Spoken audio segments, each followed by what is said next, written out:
Recorrí a caballo más de 1200 kilómetros por las montañas rocosas del salvaje oeste. Me topé con tormentas de nieve. Dormí a la intemperie bajo las estrellas durante noches y noches. Me hice amiga de los buscadores de oro y de los pioneros del oeste. Aprendí a defenderme de los osos grizzly y de las serpientes cascabel. Tuve que trabajar como vaquera en un rancho y he vivido y admirado la naturaleza salvaje, llevando un ligero vestido hawaiano que yo misma había diseñado y que era perfecto para cabalgar. Escalé el Long's Peak, una de las cimas más altas de las montañas rocosas, junto a Mountain Jim, un bandido que me robó el corazón. ¿Quién habría podido reconocer en mí a la joven muchacha paralizada por problemas de espalda desde que tenía 18 años? Nací el 15 de octubre de 1831 en Inglaterra, en el condado de Yorkshire. Puedo decir que conozco cada rincón de las colinas de mi tierra, porque las recorrí todas a caballo con mi padre. Desde niña sufría crisis nerviosas y estar al aire libre me ayudaba a sentirme mejor. Mientras cabalgábamos, mi padre, que era pastor anglicano, me hablaba de la Biblia y me enseñaba a amar la naturaleza. Como lectora empedernida de libros de viaje y aventuras que era, mientras atravesaba los tranquilos senderos de la campiña inglesa a caballo, me imaginaba que estaba en otra parte del mundo, sobre todo en el salvaje oeste. Las montañas rocosas eran mi sueño. Las había visto retratadas en algunos dibujos que literalmente habían iluminado mi fantasía infantil. A pesar de mi corta edad, de repente enfermé.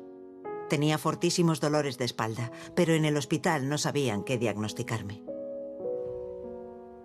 Eres muy joven, empieza a tener dolores de espalda. Varios médicos que vinieron a verla le dicen que lo mejor es el reposo.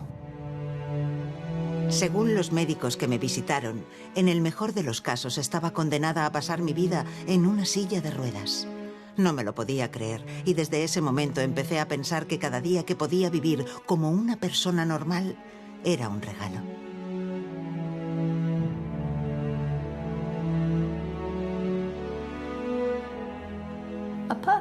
La hija perfecta de un vicario que padece enfermedades desconocidas y a la que apenas le permiten levantarse de su sofá, en el que solía pasar mucho tiempo tumbada. Tenía 42 años cuando me quedé sin padres.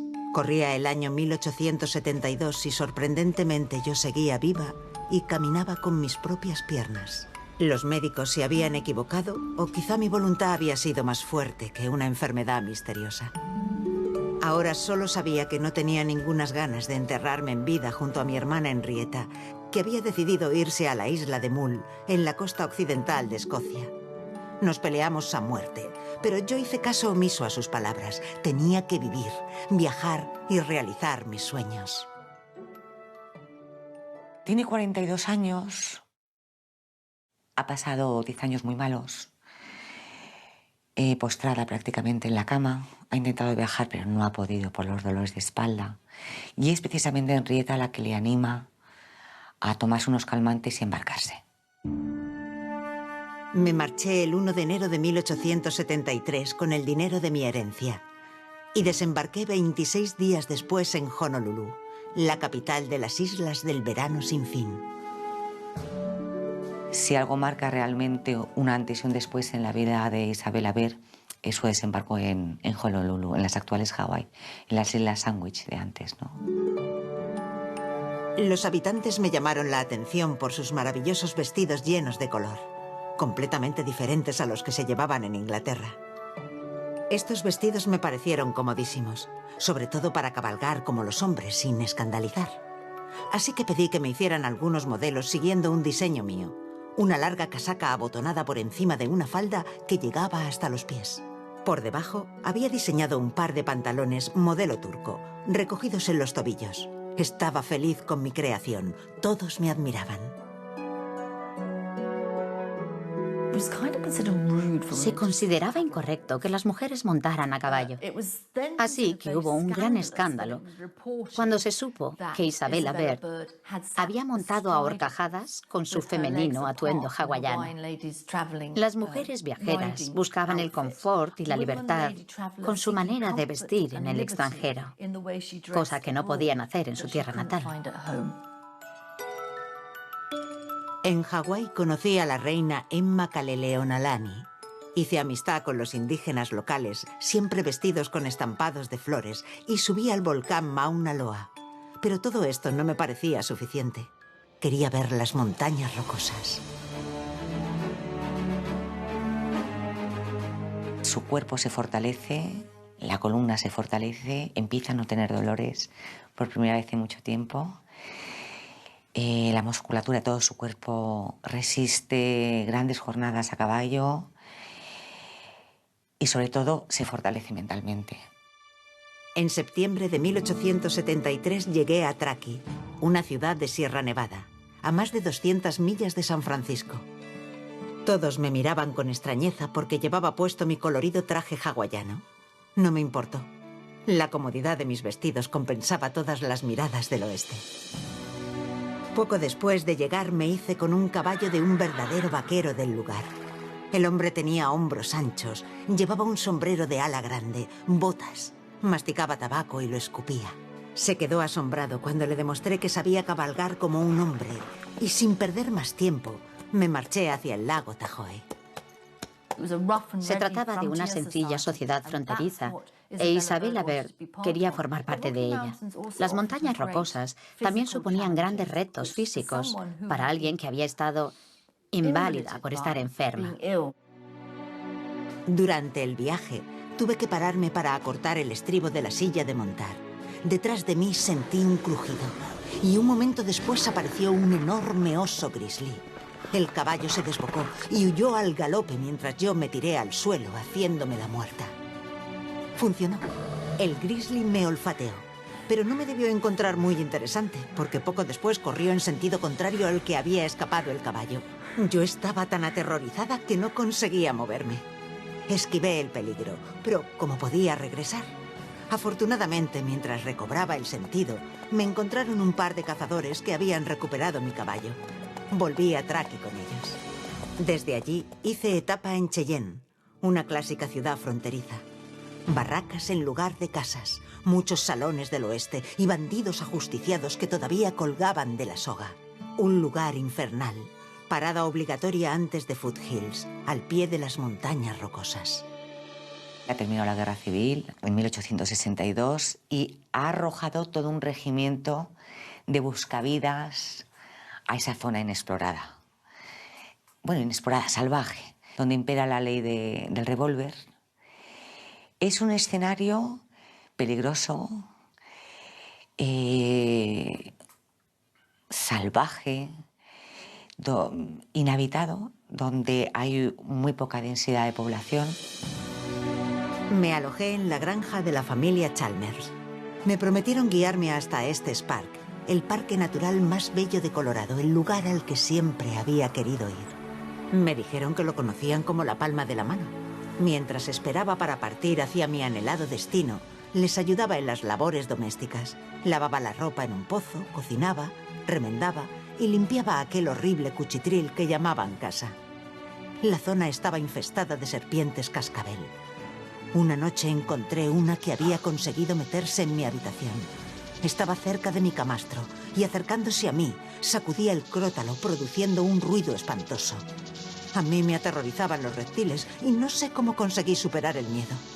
Cogí mi cuchillo y le arranqué la cabeza de un tajo. Fue el primer encuentro con serpientes de una larga serie. Te podía morder una serpiente, te podían atacar los malhechores.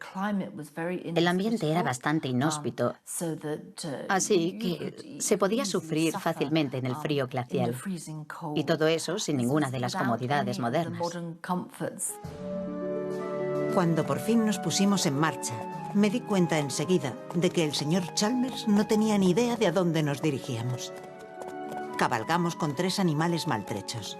y mientras recorríamos un sendero empinado junto al precipicio de una garganta, nos caímos por un despeñadero. Los caballos, demasiado viejos, rodaron uno por encima del otro. Estuvimos a punto de morir y nos quedamos sin agua y sin alimentos. Todo se perdió en el cañón. Llenos de contusiones y heridas, con los caballos que a duras penas conseguían mantenerse en pie, tomé el mando de la situación y los llevé a todos de regreso a casa.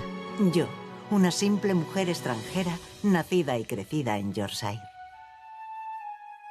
Las montañas rocosas, por un lado, despiertan en ella esas imágenes de aire puro, vivificante, tonificante, frío. Ella es una amante de la naturaleza. Y por el otro lado, ese territorio de Nevada es el reverso luminoso, por decirlo así, no el reverso tenebroso, el reverso luminoso de la Inglaterra victoriana. Dejé la casa de los Chalmers y llegué sola a Estes Park, donde encontré hospitalidad en un rancho de verdad, gobernado por dos familias, los Edwards y los Evans. Era estupendo. Dormía en una cabaña de troncos de madera, bebía la leche recién ordeñada todos los días y además de los caballos, había muchísimas cabezas de ganado pastando. Al fondo, las cimas nevadas de las montañas rocosas se recortaban en el cielo. Como sabía cabalgar bien, los Evans me pidieron ayuda para reunir a los animales. A lomos de una bellísima yegua a la que llamé Birdie, les ayudé a recuperar más de 2000 cabezas de ganado. No faltaron los peligros. Una vaca enloquecida por el miedo me atacó embistiendo a mi caballo. Antes de que me tirara, Evans le disparó y me salvó la vida. La vida de vaquera no era fácil. Los grizzly y los pumas atacaban a las vacas. Era necesario proteger a los animales y a nosotros mismos. Pero nunca me eché atrás. El hecho de ser mujer, en algunos casos, las merecía el respeto de los lugareños, de las regiones a las que llegaban, pero el hecho de ser mujer las convertía en seres mucho más vulnerables y algunas iban viajando con una pistola para poder defenderse. Un día vi una cabaña que parecía la guarida de un animal. Estaba cubierta con pieles de castores colgadas para secarse. Enseguida llamó mi atención.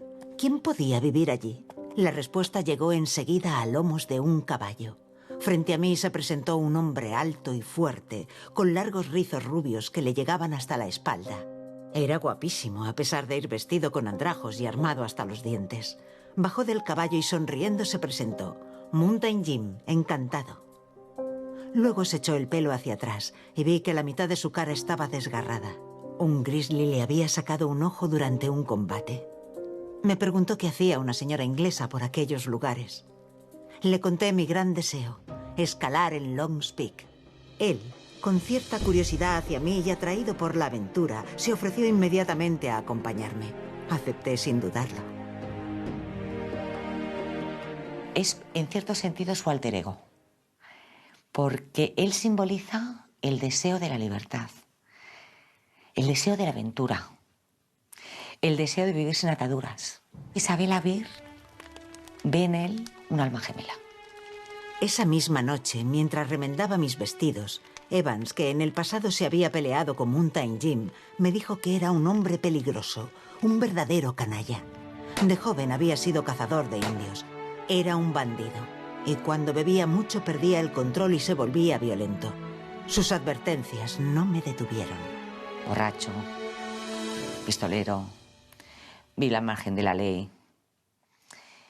Es esa metáfora del bandido, del trampero, del forajido, del jugador de cartas, del que tiene siempre cosas pendientes con la ley. Y cuando Isabella Bird se encuentra con este hombre, es un choque de trenes. Me marché hacia Long's Peak con Mountain Jim. Sentía una gran atracción por él. Era un hombre del que cualquier mujer se hubiera podido enamorar, pero con el que ninguna mujer en su sano juicio se casaría jamás. Además, el deseo de realizar mi sueño era demasiado fuerte. Sabía que él, que conocía como nadie la montaña, era el compañero perfecto. Un hombre astuto, que vivía salvajemente en las montañas y que tenía una reputación nefasta, lo que hizo que, por supuesto, a Isabella le gustara todavía más. Nos pusimos en marcha al alba y a los pocos kilómetros tuvimos que abandonar los caballos para continuar a pie. La altitud superaba los 4000 metros y nos arrastrábamos entre las rocas, trepando por el hielo. Yo empecé a sufrir de soroche, el mal de altura. Me daba vueltas la cabeza, no conseguía estar en pie. Sentía que me desmayaba. Él es su guardián, su ángel protector en aquel viaje. Y es donde Isabella inconscientemente se va a poner a prueba que ella debe pensar que si es capaz de sobrevivir a aquello, va a ser capaz de sobrevivir a cualquier prueba, física y mental y geográfica. Y él es la llave que abre esa puerta, que le va a permitir descubrir la fuerza que lleva dentro. El oxígeno fue disminuyendo tanto que no podía respirar. Me dolían los tobillos y no conseguía mover los brazos. La sed me torturaba. Aunque el hielo estaba por doquier, no podíamos beber. Era tal el frío que no se deshacía ni tan siquiera chupándolo. Por todas partes había picos de granito liso en donde era difícil apoyar el pie. La compañía de Jim Nugget realmente es crucial. Si no, ella posiblemente hubiera muerto. De inanición, de hipotermia, de sed.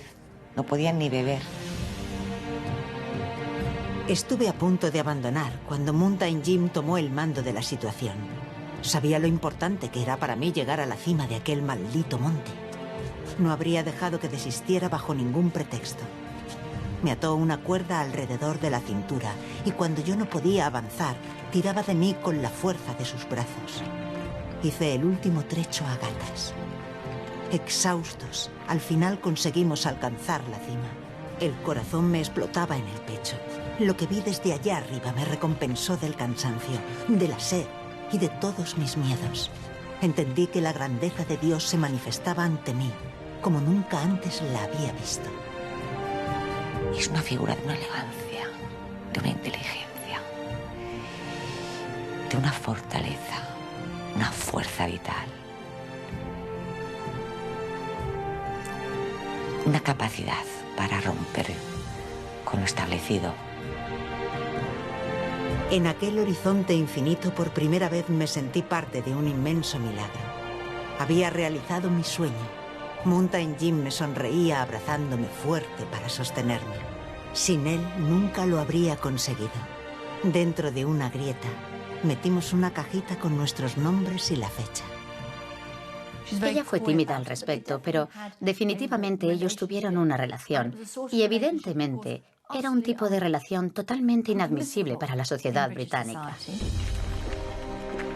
Bajé arrastrándome por las rocas apoyada en los fuertes hombros de Jim y acampamos en un claro del bosque a los pies del sendero donde habíamos dejado los caballos. Encendimos el fuego porque la temperatura era gélida. Jim, aunque estaba exhausto, pasó la noche cantándome canciones y recitando poesías. Luego me contó su desesperada vida. Me dijo que era un delincuente, un hombre perdido que bebía demasiado. Me confesó que hubiera querido ser mejor de lo que era, ahora que me había encontrado. Pero que para él, el futuro ya estaba escrito. No podía volver atrás. Triste, dormí envuelta en 7 mantas, encima de blandas hojas de pino y como techo, un cielo estrellado. Mantuvieron una relación amorosa, el tipo de relación que solamente se tiene en ciertos lugares. Era una relación que solo podía haber ocurrido en las montañas rocosas. Mountain Jim, junto a mí, tocaba la armónica. Aquel fue sin duda alguna el momento más bello de mi vida. Al día siguiente nos despedimos. Sabía que pertenecíamos a mundos demasiado diferentes. Él también lo sabía. Y no me retuvo. Le ha propuesto que se quede a vivir con él, ya está tentada a hacerlo, pero ha descubierto que acaba de estrenar La Libertad y no puede dejarla así como así, ¿no? Recorrí más de 1000 kilómetros a lomos de mi yegua envuelta en las mantas porque el invierno se acercaba día tras día y el frío era intenso. Las nevadas se hacían cada vez más abundantes. Esto hacía que el paisaje fuera mágico y fascinante. Descubrió el poder de viajar y eso le encantó. Viajar le abrió la mente y le convirtió en alguien diferente, en una persona mejor. Vivir sola entre una naturaleza tan dura y extrema hacía que me sintiera fuerte. Alces, perros de pradera y gatos salvajes fueron mis compañeros de viaje. Pero sobre todo lo fue Birdie, un caballo incansable que me llevaba donde yo quería. Atravesé la pradera y pasé por los campamentos de los indios Ute, un cúmulo de tiendas, de mujeres y niños que vivían en la reserva con una pobreza degradante. Es una escritora muy brillante. Ese modo de viajar, la empatía que muestra respecto a sus encuentros, los pueblos que conoce, la vivacidad de las cosas que hace, todo esto se refleja después en su escritura. Tras casi 3 meses de viaje me encontré en serias dificultades económicas. El dinero de la herencia casi se me había terminado y sentí que tenía que regresar a casa. Pero antes quise volver a ver a Mountain Jim por última vez. Nos encontramos en Estes Park y me acompañó una parte del camino. Durante mi ausencia no me había olvidado, más bien todo lo contrario. Para que estuviera caliente me regaló un bellísimo abrigo de nutria. En San Luis, en la posada en la que decidimos pasar la noche, éramos 2 celebridades. Yo, una lady que vagabundeaba sola por las montañas rocosas. Y él, un bandido famoso. No había un rincón en Colorado donde no nos conocieran. En las montañas rocosas no era simplemente una mujer, era Isabella Bird, la famosa viajera a la que todo el mundo quería conocer, con la que todos querían quedar y charlar. Llegó así la última noche. Intenté no pensar en ello. En nuestro honor se había organizado un baile. Todos se divertían, bailaban y bebían. Las señoras no le quitaban los ojos de encima a Jim, pero yo tenía miedo de que se emborrachara y pudiera disparar a alguien. Dejar a Jim fue la parte más desgarradora de mi viaje. Le miré alejarse hacia Estes Park, cabalgando lentamente por la llanura. A su lado le seguía Birdie, mi compañera de tantas aventuras. Al día siguiente me volví a Inglaterra. Estaba triste, claro, pero llevaba conmigo muchas emociones y recuerdos. Llegué a casa a finales de diciembre de 1873. Mi hermana me esperaba, feliz de poder volver a abrazarme, y yo también estaba contenta de volver a verla. Regresar a casa siempre es un momento de consuelo, aunque dure poco tiempo. Isabella Bird tenía una relación muy interesante con su hermana. Era realmente todo lo que ella no era. Su hermana se quedó en casa y estuviera donde estuviera le enviaba cartas muy largas. Eso le permitía a Isabella poder ser la otra hija. Con las cartas que le había escrito durante el viaje publiqué un libro. Un editor lo compró y se convirtió en un éxito. De un día para otro me volví famosa y rica. Fue en superventas. Había un morbo.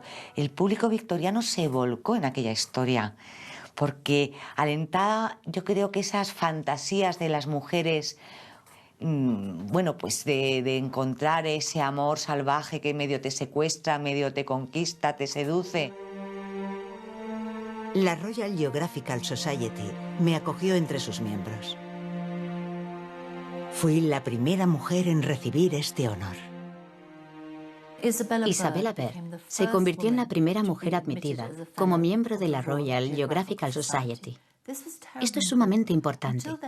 Hasta entonces solo se había tomado en serio a los hombres como viajeros. Pero incluso aunque fue admitida como miembro, no daba ella las conferencias. Se sentaba al lado del miembro que hablaba por ella. 9 meses después de mi regreso, mientras estaba yendo a dar una conferencia, recibí un cablegrama. Pocas palabras para decir que Mountain Jim había muerto, asesinado en un tiroteo. Fue precisamente Evans el que apretó el gatillo. Estrujé aquel papel en mi mano mientras la lluvia golpeaba fuertemente contra la ventana.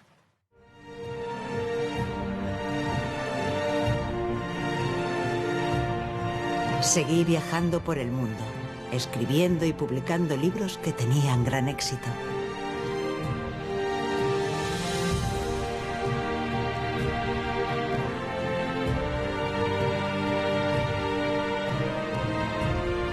Me casé y me quedé viuda, pero viví siempre llevando en mi alma el peso de un amor imposible.